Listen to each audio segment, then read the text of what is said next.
A tiger who flies cannot be defeated and is immortal. It was given to them by the Chinese people. Hello and welcome to Pacific Dialogue. I'm your host, Yunnan.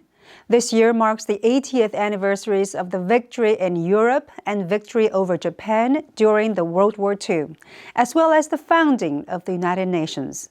These milestones remind us of the importance of unity and collaboration in overcoming global challenges. Today, we're pleased to be joined by Jeffrey Greene, chairman of the Sino-American Aviation Heritage Foundation, to discuss the shared legacy of Sino-American cooperation during World War II, including the heroic efforts of the Flying Tigers, and how this history can inspire and strengthen bilateral relations between China and the United States today. Thank you very much, Mr. Greene, for joining me in this program. And could you please first introduce the Sino-American Aviation Heritage Foundation? Well, the foundation has been in effect for 30 years now. And I was making documentaries about 30 years ago. And I was asked to go with the members of the American Volunteer Group to China. They'd just been invited back. So I came along with a cameraman, and for 2.5 weeks, we went to some remarkable cities with 7 of the original American volunteers, the first Flying Tigers. Why are these guys called Flying Tigers?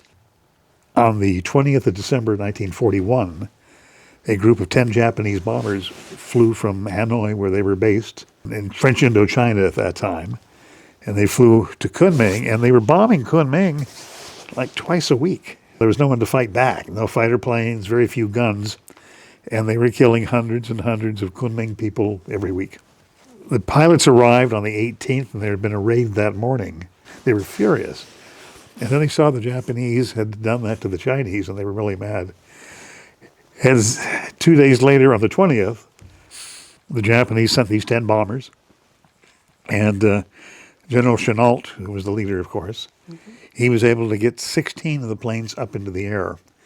The Japanese weren't expecting modern fighter planes to meet them. And it was a very successful engagement. They shot down 3 immediately, then a 4th. And so it was so significant in that the Japanese did not attack Kunming again for another 1.5 years. The Chinese thought about a tiger who flies cannot be defeated and is immortal. So on that morning, on December 20th, people in Kunming started calling them Feihudui, Flying Tiger Team. And of course, that stayed with them throughout the war, a household name in China, and it was given to them by the Chinese people. And so we created this foundation, actually created it in 1998, Sino-American Aviation Heritage Foundation, and it was to promote them, promote their story in the United States, and promote the story here in China. Like you said, after decades of researching the Flying Tigers and talking to them, like what aspect of their story have moved you and inspired you the most? There were 20 of the pilots alive when I first started with them. That's in 1995. About 30 of the ground crew. We became friends. We came back to China. We've taken since that time, we've brought about over 500 Flying Tiger veterans back to China. And it's been a remarkable time. Some of them have come several times. These are Doolittle Raiders. These are the AVG, the hump pilots, the guys who, basically what they did, they kept China in the war. Totally, it's just a little over 3,000 American airmen died fighting in China. That's quite a number. Then they were in their 70s, late mid-70s. And they'd see something in Kunming, they'd see something in Guilin they hadn't seen 70 years. And all these memories come back. And I've been fortunate because I've been sitting next to them and they share these memories. Sadly, we're down to about 5 Flying Tigers. That's it. And a woman who was a nurse. There are 5 that we're aware of, and there are 4 who are really active. Harry Moyer, who we're bringing this year. We brought Harry 2 years ago when he was 103. He'll be 105, bringing a big group of his family. Wow. They'd see the airports. They'd see the speed trains, the fast trains. They'd see the cities, and they had a look. The look is pride. But when they see how China has grown, it is pride. They are proud of what they did 80 years ago, helped to make China the China that it is today, and built the basis for modern China. So they're part of it. Our experience with China is growing. We've just, this last year, we gained more schools. We have about 70 Chinese schools in our Flying Tiger Friendship School program. Yeah, tell us about the Flying Tiger Friendship School.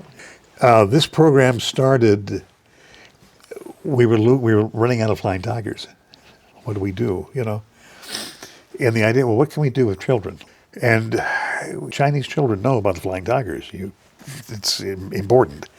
But American kids don't get it. They get very little histories. Now, some classes in some schools make them study World War II.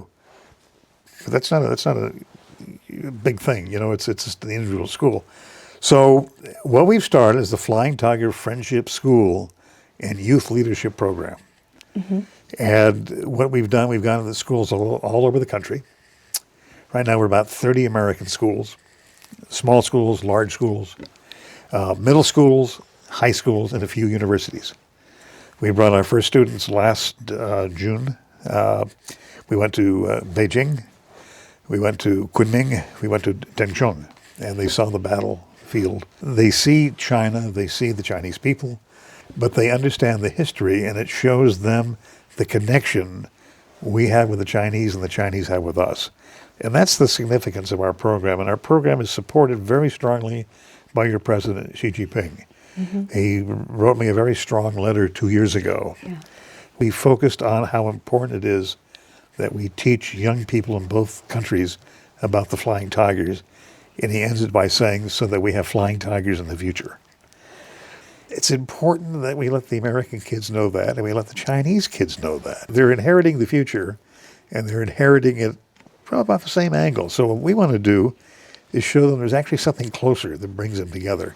These two countries together, cosmically together at this moment in time, they're the two most important countries on the planet. And that's the legacy we have.